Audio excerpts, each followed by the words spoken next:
नाज़रीन दादू मां वटि ख़बर पहुचाईंदासीं। जोही तालके यूसी पीर मुशाइक़ जे ॻोठ ग़ुलाम हुसैन गाॾीअ जे बोर्ड मुतासिरीन जी वाहुर न थी सघी, जंहिं सबबि एहतजाज कयो वियो आहे। वधीक इन हवाले सां शहज़ाद चांडियो खां तफ़सील मालूम कंदासीं। शहज़ाद आगाह कजो। हाँ जी बिल्कुल, साजिद मां के ॿुधाईंदो हलां त जोही तालके जे यूसी पीर मुशाइक़ जे ॻोठ ग़ुलाम हुसैन गाॾी जे बोर्ड मुतासिरनि जी वाहर न थियण ख़िलाफ़ एहतजाज कयो वियो आहे। मुज़ाहिरीन मुख़्तियार न्याज़ रुस्तम मोहम्मद हाशिम अली मुराद ख़ादिम गाॾी ऐं ॿियनि हथनि में प्ले कार्ड खणी प्रेस क्लब वाॾो धरणो वियो आहे।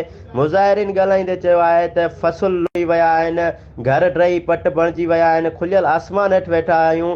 डीसी दादू तोड़े चूंडियल नुमाइंदा का बि सार न लधी आहे। मां खे ॿुधाईंदो हलां त हुननि इहो पिणु चयो आहे त सर्वे जेके थिया उहे रक़म अञा ताईं जारी न थी आहे।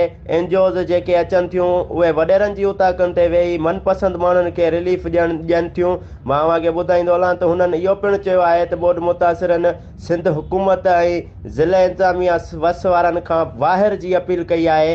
जी